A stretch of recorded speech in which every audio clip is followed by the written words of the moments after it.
현호개입니다. 현대차, 기아 역대급 실적을 찍어서 주가 전망 쏟아지고 있는데 이 영상 하나로 의견들을 요약해보도록 하겠습니다. 23년도에 이어서 올 1분기 역시도 실적이 매우 좋습니다. 특히 기아 같은 경우에는 영업이익률이 13%, 자동차 회사 13%가 나오기가 쉽지가 않은데 아무튼 테슬라 영업이익률도 뛰어넘었고 토요타 14%까지 쫓아가고 있는 모습에다가 주요 포드, 폭스바겐 이런 영업이익률을 전부 다 뛰어넘고 있습니다. 이 상황에 대해서 안재강 기사님 같은 경우에는 2023년도에 현대차, 기아가 삼성전자도 뛰어넘는 실적을 보여줬다. 물론 반도체 회사니까 직접적인 비교는 힘들겠지만 아무튼 그만큼 이익 매출에서 역대급이었고 두 개를 합치면 262조 이상을 찍었다. 이 실적의 원동력에는 제네시스 등 프리미엄 모델이 워낙 잘 나갔다라고 얘기를 했습니다. 전기차 시장에서도 아이오닉 5, EV6가 정말 각종 수상도 다수했고 근데 중국의 저가형 전기차 공세 위협이 오면서 잘 버틸 수 있을지 모르겠다. 가격이 2배, 3배씩 차이가 나는 거를 좀 우려를 했습니다. 글로벌 전기차 인도량 같은 경우에는 중국 전기차가 정말로 잘 나가고 있고 테슬라조차도 지금 밀려난 수준이고 현대 기아차는 7위 수준인데 이 부분이 위협이 된다라고 얘기를 했습니다. 아이오닉 5 대비 30-40% 낮은 가격이고 마감, 내부까지도 정말 좋다라고 얘기를 하면서 일론 머스크 역시도 세계 10대 자동차 회사 중 9개가 중국 회사가 될 것 같다라고 굉장히 중국 회사를 호평하는 모습이었습니다. 중국 이외에도 굉장히 경쟁이 치열하죠. 내연기관은 또 도요타랑 경쟁을 해야 되고 테슬라 자율주행 기술력 모델 2 양산 발표도 했기 때문에 정말로 치열한 시장에서 살아남아야 되는 현대차 같다라고 얘기를 했습니다. 연구 개발 비용으로 GM이나 포드 같은 데가 10조에서 15조를 쓰고 있는데 지금 6조 6천억 쓰고 있는데 더 많이 투자를 해야 된다라고 얘기를 했습니다. 주주환원 같은 경우에는 배당금이 60% 상향됐고 순이익의 20에서 30% 정도 주주환원을 보여주고 있는데 포드라든지 벤츠라든지 도요타 대비 이런 데는 좀 아쉽긴 하지만 그래도 어쨌든 주주환원이 글로벌 대비는 아쉽지만 그래도 실적이 주주환원으로 이어지고 있는 구조는 만들고 있는 것 같습니다. 올 1분기에도 배당금을 인상을 했고 분기 배당도 하고 있기 때문에 현대차 같은 경우에는 실적만 좋으면 배당금이 좋아지는 모습을 어쨌든 조금씩 쌓아가고 있는 모습입니다. 현대차 같은 경우에는 판매량은 늘었는데 기아 같은 경우는 판매량이 조금 가끔 소폭되는 모습도 보여주지만 그래도 실적은 좋아지고 있는 기적을 보여주고 있습니다. 바로 제네시스라든지 그다음 미국에서 워낙 차가 잘 팔리다 보니까 이런 환율 효과, 그다음 미국에서는 SUV 차량을 굉장히 많이 판다고 얘기를 하고 있습니다. 그러다 보니까 굉장히 영업이익을 잘 내고 있는 모습을 보여주고 있습니다. 미국뿐만이 아니죠. 세계 각지에서 굉장히 잘 나오고 있습니다. 판매 대수를 기준으로 본다면 전 세계 3등, 4등 도요타를 뒤이어가지고 굉장히 잘 차리를 하고 있는 모습이고 실적은 좋지만 전기차 경쟁에서는 다소 부침한 모습입니다. 지금 워낙 춘추 전국시대가 넘겼기 때문에 BYD랑 그 테슬라 역시도 점유율이 조금 감소하고 있는 모습이고 그러다 보니까 현대 기아차가 작년에는 7등 수준이었는데 지금 이제 9위까지 밀려난 이런 부분들은 확실히 아쉬운 모습이죠. 중국 시장 같은 경우가 그냥 보내기에 너무 큰 시장입니다. 현대차, 기아차 같은 경우가 지금은 중국에서 점유율이 1.4% 거의 없는 수준이지만 과거에만 해도 그래도 쭉쭉쭉쭉 성장도 했고 2016년 말미에는 거의 10% 가까이 육박하는 모습도 있었습니다. 근데 지금은 중국 자동차의 자국 브랜드 점유율이 60%에 육박을 하고 있다고 합니다. 근데 이 60% 정말 대단한 애국 소비다라고 얘기를 하지만 이거를 뛰어넘는 나라가 바로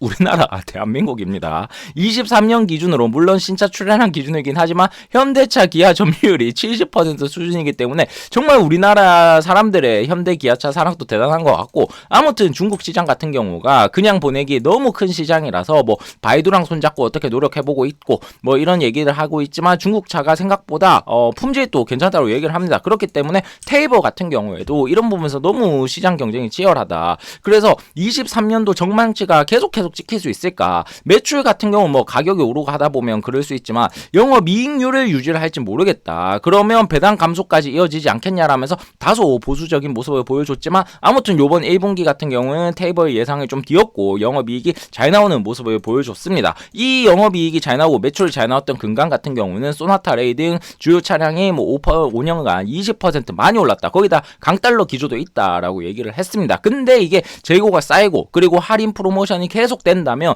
영업이익률을 여전히 유지 못할 것 같다. 그래서 요 다음 사이클에서 할인 프로모션이나 재고가 없어지는 그런 상황에서 자동차 매수 적기가 아닐까라고 얘기를 했습니다. 항상 조금 현대차, 기아차를 약간 부정적으로 보는 모습이었는데 현재도 다소 부정적인 보고 과거 전망에 대해서 조금은 틀린 것 같고 이상한 것 같다라고 본인 스스로 인정하는 모습을 모습은 괜찮아 보였습니다. 테이버가 걱정하는 부분 충분히 이해할 수 있을 것 같습니다. 현대차 역시 지금 아이오닉 5가 전기차를 많이 할인을 하고 출고 대기 시간도 많이 없어지고 있다고 얘기를 합니다. 그러다 보니까 테슬라 역시도 가만히 있을 수가 없죠. BYD 이런 뭐 2, 3천만 원 하는 전기차 경쟁에서 밀리지 않겠다 해서 지금 가격을 막 인하를 하고 테슬라는 시가다라는 농담까지 나오고 있는데, 아무튼 벤츠는 우리는 할인하지 않는다, 명품이 할인하는 거 봤냐 라면서 얘기를 하고 있는데 어떻게 될지는 두고 봐야 될 것 같습니다. 근데 아무튼 이런 식으로 가격을 인하를 하고 할인 프로모션을 하면 아무튼 주가가 반등하는 경우보다는 인상을 하면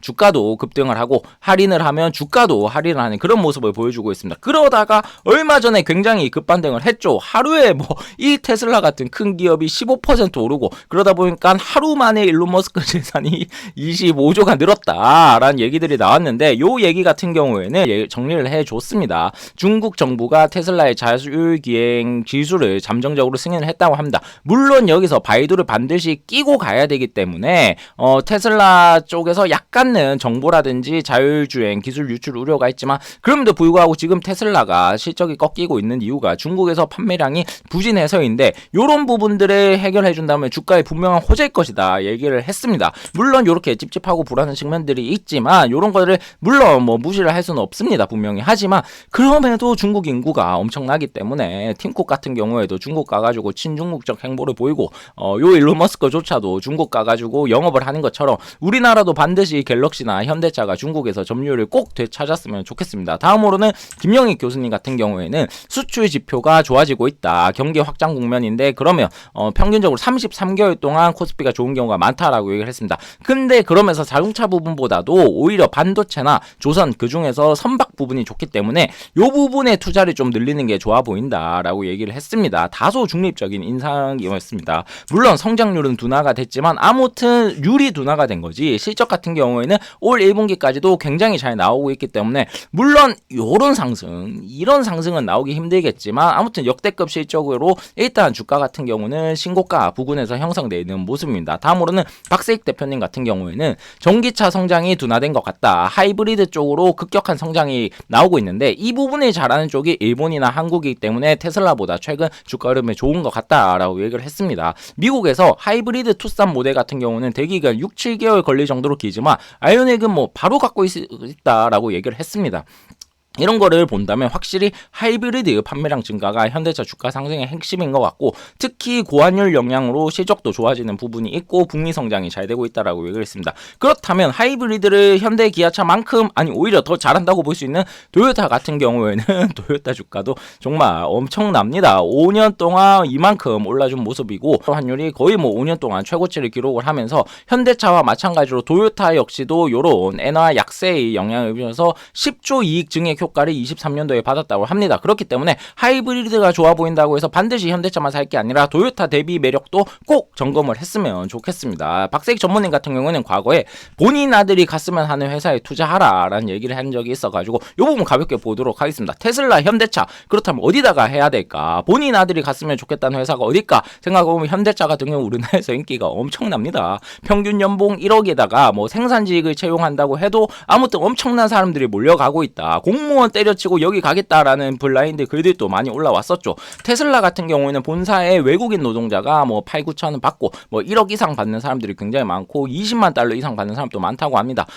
현대 기아차 같은 경우도 평균 연봉 1억 1천 수준이고, 기아 같은 경우에는 삼성도 이겼다라고 얘기를 하고 있습니다. 직원 연봉 같은 경우에는 물론 테슬라가 조금 더 줄 수 있겠지만 아무튼 평균적으로 봤을 때는 큰 차이는 안 나는 것 같은데, 테슬라 같은 경우는 정말로 칼 같습니다. 임원들에게 출근하기 싫으면 짐 싸라 라고 얘기를 했고, 정리해고 요번에도 굉장히 강하게 간다고 얘기를 하죠. 그리고 요런 사건도 굉장히 유명한데, 인턴이 커피를 받는다고 줄을 서고 있는 모습을 보고 야 이거 생산성 하량이다, 지금 커피 받으려고 줄 서 있대냐 라고 하면서 굉장히 아무튼 전형적인 천재 CEO의 모습을 보여주고 있습니다. 현대 기아차 같은 경우에는 노조가 굉장히 유명하죠. 그렇기 때문에 테슬라와는 확실히 반대되는 분위기인데 뭐 요런 부분들은 개인의 가치관에서 따라서 판단을 했으면 좋겠습니다. 하겠습니다. 아들이 갔으면 하는 곳 딱 하나 정하기 애매하지만 저는 정치 유튜버가 아니기 때문에 까딱 잘못하다가 이거는 정치적으로 넘어갈 수 있기 때문에 여기까지만 얘기를 하도록 하겠습니다. 다음으로는 김동혁 대표 같은 경우에는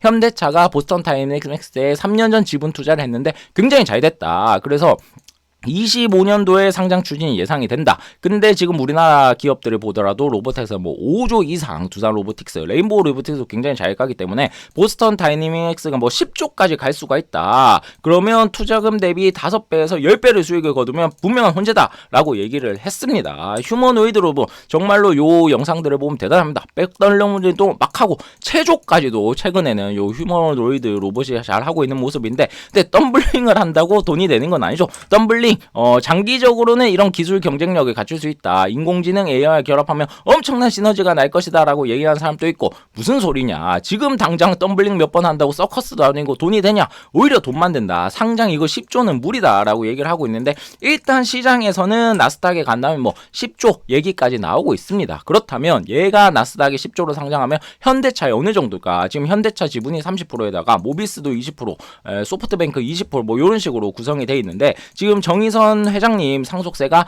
2.3조 원으로 추정이 되는데, 만약에 보스턴 다이내믹스가 10조에다가 상장이 된다면 지분이 20%이기 때문에 이게 충분히 상속세 해결이 될 수 있지 않을까. 그러면 승계 작업에도 충분히 유연하게 잘 쓰일 수 있다라고 얘기를 하고 있습니다. 하지만 상장이 하지 못한다면 지금 계약된 걸로는 소프트뱅크 잔여 지분 20%까지 인수를 해야 되는 상황인데, 그렇다 보면 승계 자금줄이 묶일 수가 있다라고 얘기를 하고 있습니다. 지금 실적 같은 경우에는 워낙 투자금이 많이 투입이 되고 당장의 실적이 안 나는 회사이기 때문에 인수 당시보다 적자폭은 꽤 많이 커져 있는 모습인데, 이 부분도 꼭 지켜보셔야 될 것 같습니다. 요약하자면 약간 부정적인 모습, 그리고 중립적 포지션, 그 다음에 조금 긍정적인 포지션, 확실히 이 부분에 포커스를 두고 있는 모습을 보여줬습니다. 테슬라 같은 경우 중국 협업은 호재지만 앞으로 정보 유출 같은 걸 찜찜하다라는 의견까지 있었습니다. 이런 의견을 잘 참고하셔서 꼭 성투하셨으면 좋겠고, 최종 화면에는 삼성전자, 하이닉스 전망 모범이 띄워둘 테니 보실 분들 꼭 보셨으면 좋겠고, 구독, 좋아요 부탁드립니다.